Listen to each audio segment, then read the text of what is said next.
In the end, it wasn't Brexit that caused chaos between Britain and Europe this Christmas, but the new variant of COVID that brought cross-channel traffic to a standstill. And now that there's a trade deal and freight and people are moving as near to normal again in these extraordinary times, the question is this: will Brexit actually deliver the confusion that many feared? Welcome to Roundtable.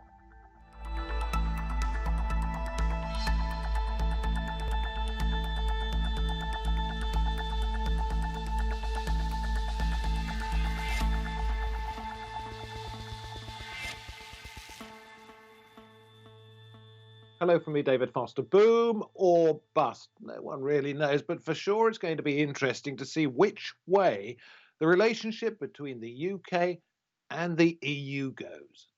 The new year marks the beginning of a very different relationship between the UK and the EU, with the Brexit trade deal signed off. Boris Johnson said the UK had, as he put it, freedom in our hands and the ability to do things, as he put it, differently and better now the long Brexit process was over. But the 1,200-page document has left questions about key areas such as financial services, fishing and security. Some argue that the UK financial services have been left worse off, with the UK's Prime Minister admitting the deal was limited in that area. British fishermen and women are unhappy with the agreement. UK fisheries boss Jane Sandell said, as she put it, "We're still looking for the prodigious amounts of fish we were promised, and for us it changes nothing." Security cooperation with EU agencies leaves the UK with minimal access to information and data sharing, according to critics. Now that the UK has finalised its formal separation from the European Union, what are the biggest question marks over this unprecedented trade deal?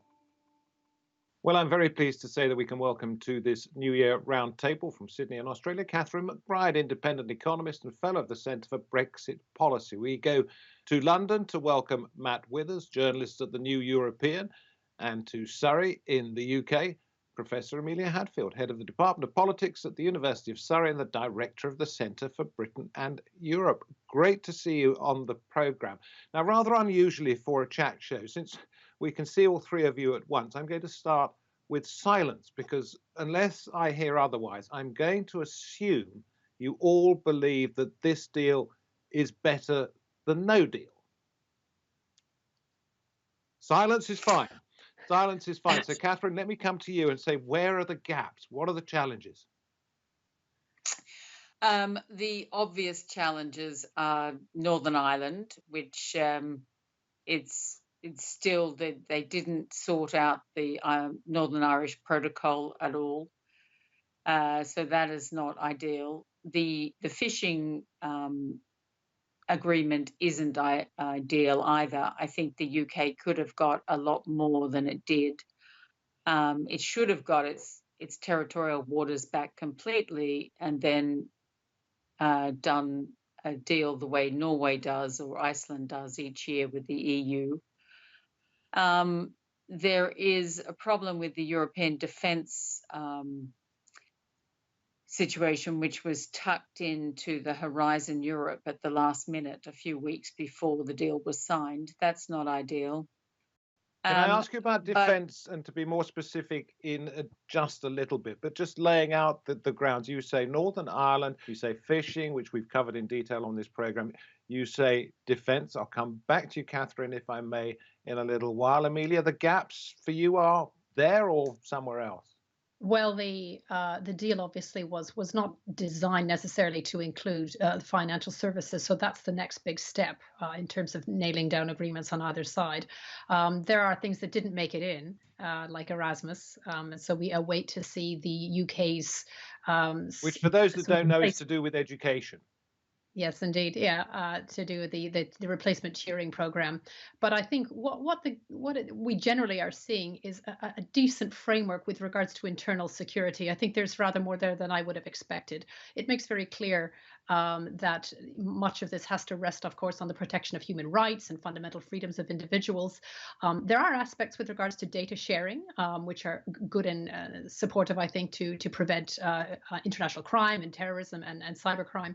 But I think additional clarity is still needed with regards to police and judicial cooperation, the way in which the UK is going to affiliate with agencies like Europol and Eurojust. And that's important because I think that lays the groundwork for the future relationship of the European Union and the UK in terms of external security. And Again, I'm going to ask you in more detail about that in just a while, but I want to bring in Matt at this point. The front page of your New European, it is the end of the beginning, echoing a Churchillian phrase from, I think it was 1942, anyway, during the Second World War. What did you mean by that? Well, it's with some regret, I must inform your viewers that the ongoing psychodrama of the UK's relationship with Europe, which predated the Brexit referendum by about 70 years, is not going to end with this very thin agreement, unfortunately. We are likely to be debating aspects of this for years, possibly decades into the future. It's a good deal as far as it goes. It doesn't go very far. It was never supposed to. Boris Johnson made it very clear that he was prioritising the notion of sovereignty over economics. So we've basically got a deal which keeps goods moving across the North Sea and the Channel, and not a great deal beyond that. And I expect over the next few years, there will be a lot of looking to build on that. And that will cause the same kind of frictions and antagonisms amongst the Conservative Party as anything we've seen over the past few years. Well, indeed, it's caused an awful lot of friction, not just in the UK, but in Europe too, because while we have Boris Johnson's father applying for a French passport, we have Emmanuel Macron's dad describing his son as a self-serving politician.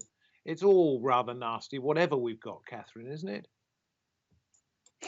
Well, I think that Boris Johnson's father is unusual because there have been 4.5 million Europeans have applied for settled status in the UK. So I think that the movement is actually going in the other direction. But I can understand that Macron had to fight his corner, maybe a bit too hard. There's a lot of psychodrama, I think, between France and Germany. He saw this as a way of maybe getting more French power in the European. And of course, he has elections coming up next year. Now, tell me a little bit more. Let's go back to point number one you made about Northern Ireland. How are they going to settle that? What are the issues there? Well, Northern Ireland is in this sort of limbo where it is obviously still part of the UK, but for all intents and purposes, it will trade as if it's still a member of the EU. And the border is down the Irish Sea. Now, the government has said that it will make a lot of concessions so that companies in the UK who trade with Northern Ireland a lot, especially the big supermarkets, for instance, will be able to do so with minimal SBS checks on the border and things like that. But we'll have to see how that works in practicality, because something like Tesco, for instance, buys all of its lamb from Northern Ireland that it sells throughout the rest of the UK.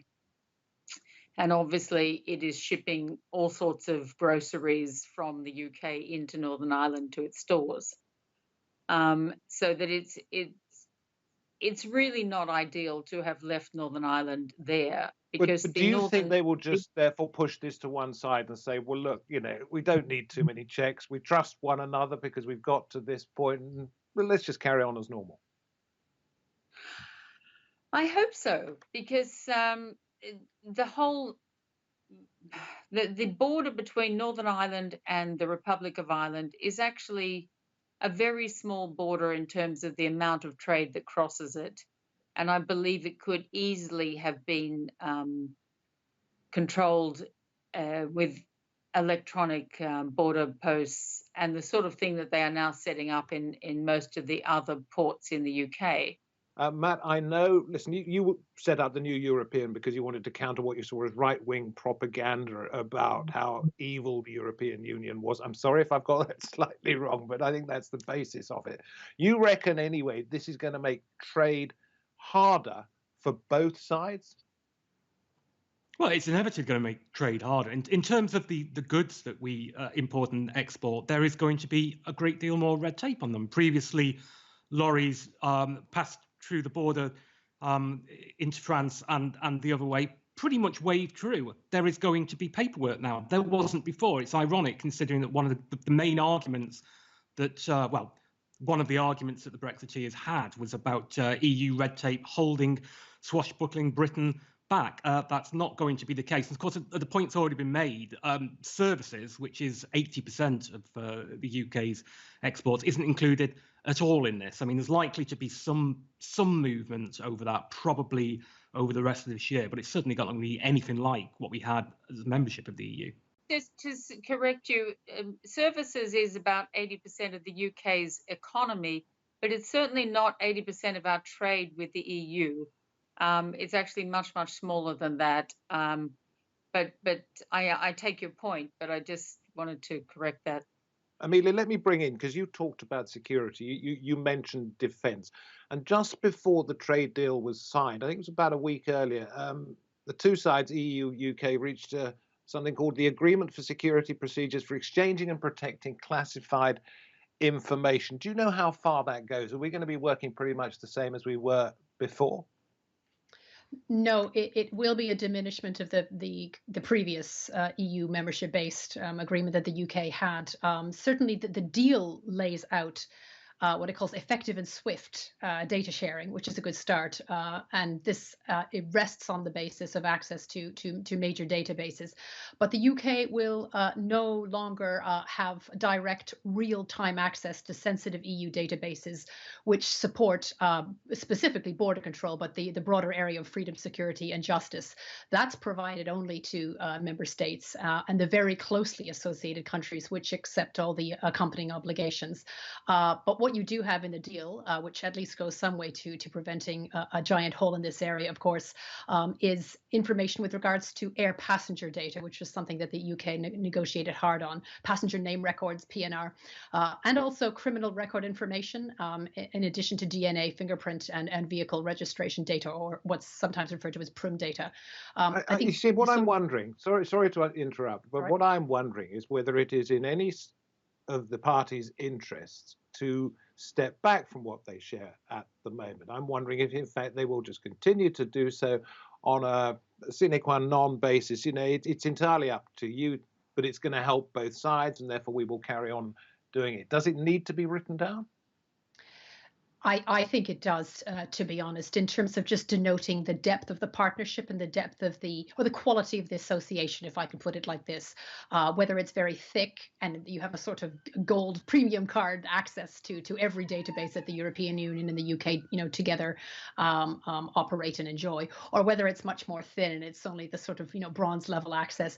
It's incredibly important for police forces, for example, and also judicial cooperation to know what degree of access they have on the basis of that. Although there is a high degree, I think, of unofficial cooperation, particularly between areas like Kent, for example, and the northern prefecture, for example, in Lille, and that's worked very nicely, I think, to manage a lot of, you know, cross-channel activity. We're now in a position where there are no automatic guarantees as a result of membership, so everything has to be renegotiated from the outside in, and so this is, in that respect, a thin deal. We can always add to it. I think the pay-to-play methodology is very much written through this. For example, buying back into Horizon Europe. So the UK will, you know, put up a degree of amount of money that allows its higher education institutions, universities, to gain access back into Horizon. And things like database access may also correspond on that philosophy. We're prepared as a nation to pay a little bit more. We get a bit more access. Will both sides be less safe because of what is happening? fear so, actually, if we do not have access to real-time sensitive EU databases. We can get access to it, but it may be much too late in terms of being able to surveil various, criminal assets in that sense. I'm pleased that we have access to criminal record information, but if it takes a week and a half to turn it around, it's not going to be much use to the police. Well, I'm a little bit skeptical about whether they will stop cooperating as much as they do at the moment. I think it's in both parties' interest to perhaps carry on, because we are bound together in some ways, which leads me to this one. This is for both Catherine and for Matt. You may remember Guy Verhofstadt. He was the European Parliament's chief Brexit coordinator for a while, and he said this: Brexit doesn't change the reality that Britain is a European country with a European destiny. I hope future UK politicians will build on this partnership so we can regain the close relationship the EU and the UK deserve. It will be a first step in the return of the UK into the European family. Matt, do they really believe that Britain will come back in a generation or so, tail between the legs, and say, look, we made a mistake? There are certainly a lot of MEPs who believe that, or would like to believe that. Look, it's not gonna happen for some time. Our readers would love us to be launching a rejoining campaign immediately. I can't see any mainstream UK political party for quite a long time adopting rejoining the EU formally as a policy. I think that would be seen as incredibly quixotic. But really, my question is about people in Europe, senior people in Europe, people who set policies. Do they really think that within a short space of time, 10, 15, 20 years, Britain will say we made a mistake? Do they really think that? Senior people, no, I don't. No.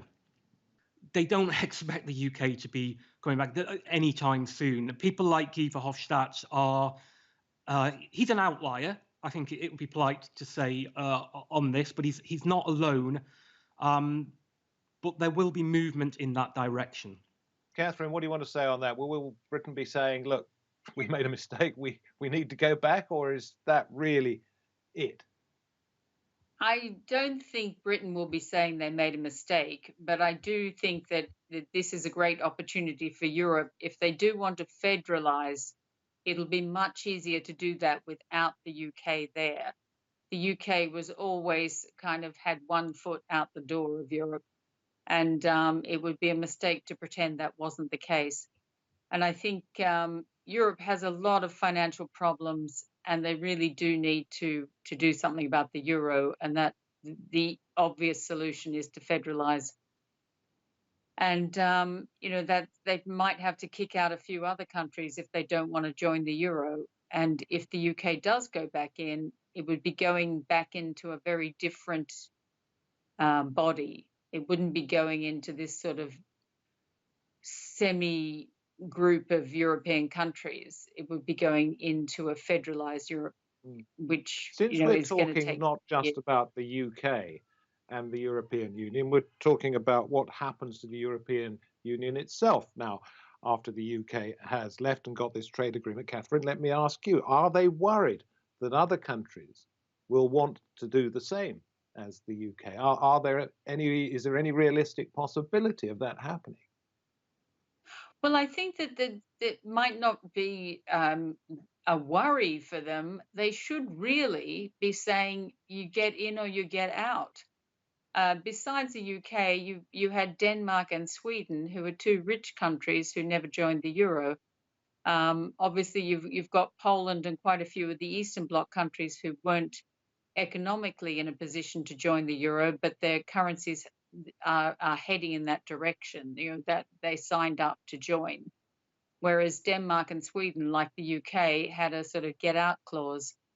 And I think that that is something that the rest of the European Union should be saying to those two countries. Do you want to be part of us or not part of us? Either join Norway and go into the EEA, or follow the UK out. But Europe needs to come together. I'm a Brexiteer, but I'm also a supporter of a federal Europe because of the euro. I wouldn't be otherwise, but I think once you invent a currency, you've got to start backing it up. And the only way they can do that is to come together. So, Matt, here, who played the smartest diplomatic hand in all of this? Well, I think both sides can take a certain amount of credit. Going back to what I said earlier, Boris Johnson got what he wanted, which was be able to say to predominantly his party that we have got sovereignty. He prioritised that over the economy, over trade, over everything else. So if you are to measure him by what he promised to do, then he has achieved that. From the EU side, well, what did they want? They wanted to protect the integrity of the single market whilst keeping trade, where they currently have a big surplus with the UK. They got both of those. So I think the EU will be very happy to get this over and done with, as they see it for the time being, and concentrate on those issues like Poland, like Hungary that we've mentioned, which really is going to be a bigger issue for the EU over the next few years than Brexit. I think it will be the UK which will be coming back to the table asking for further things to be added to the deal.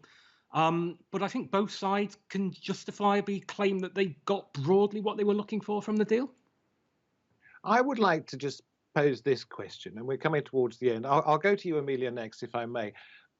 Matt mentions there we have, that is, we, the UK, have got back sovereignty. But I'm interested to know, between joining the European Union, or as it was then, the EEC, and now, when did we lose sovereignty? What was the single most decisive moment in that? That is a great question. It also, I think, to some extent, David, depends on how you define sovereignty. And I'm sorry to draw the I'll leave it up to you, as long as you give me an answer. There are two wholly different interpretations to sovereignty. From the UK perspective, it's an incredibly absolutist definition, mine, yours. But the European Union, and von der Leyen said this actually in the speech on Christmas Eve, saying we have a deal. She described sovereignty as a shared association of power. So fundamentally, a philosophy of sharing, of cooperation, of associationship, of pooling, which is the absolute polar opposite of how the Brits understand it. So I think the shift in how the Brits have appreciated the degree of sharing that was required to make membership fly, when that penny started dropping, I think, particularly maybe in the late 70s, possibly put on pause because Thatcher really pushed forward the need to complete the single market, but it then picked up again probably right after Major pushed the Maastricht Treaty through 1992, 1993. That plus obvious bias, I think, and I'll say it clearly from the British press, an inability, I think, to at least be objective with regards to what Britain needs, what Europe needs. And of course, at that time, a member of Her Majesty's press reporting from Brussels on what was going wrong there was, of course, one Boris Johnson. Indeed. And in many ways, actually, part of his, I think, Brexit identity isn't entirely cast as a result of the journalistic approach that he took to begin with, right down to the sort of bendy bananas. Okay. Well, look, we don't have very much time left. I'll start with you, Catherine. Keep it short if you would. There was an awful lot of nasty invective during the course of the referendum campaign, then during the negotiations. Has it all gone away? I hope so. I'm not sure if it will, but I think that a lot of people who really put up a big fight to stop Brexit seem to have put their pitchforks down.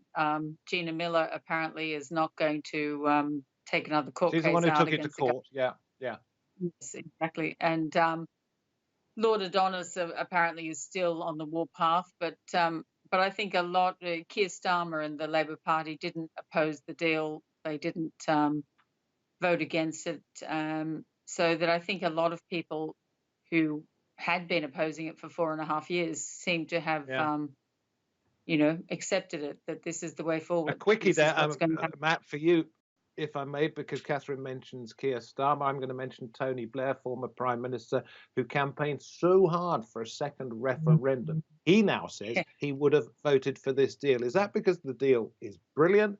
Or he, like so many other people, just thought, I've had enough? Well, nobody thinks the deal is brilliant. It was better than no deal. Is the best thing that you can say for this deal. Were Labour right to vote for it? That remains to be seen. They certainly dipped their collective hands into the blood on this one. Whether it's still the pertinent issue to the electorate come the next general election, we don't know. But yes, nobody thinks this is a brilliant deal. Amelia, surprised to see what Tony Blair had to say, or that's just what politicians do? In the end, they cave in. I think he's infinitely pragmatic, like most prime ministers and former prime ministers. I think what's more interesting is, of course, how much surface area there is in this deal to get past the rhetoric and the rancor and start a genuine partnership, particularly in foreign affairs. There's so much that needs to be done 2021, including post-COVID recovery and resuscitation, and the Green Deal, and also the new president-elect of the United States. So there are areas where the two sides have a huge amount in common. It'd be really great to see this deal, albeit thin, can still be to some degree the platform for further and better cooperation on both sides. Listen, it's been lovely talking to you. Thank you very much indeed. Thank you for staying up into the small hours in Australia. Catherine, Matt, good to have you on the programme. Amelia, always lovely to see you on Roundtable. And from me, David Foster, wherever you happen to be watching our show, we appreciate your company. Go to our YouTube channel, Roundtable at TRT World. You can leave us some comments there. I promise you we'll read them. Hope to have your company next time. Goodbye.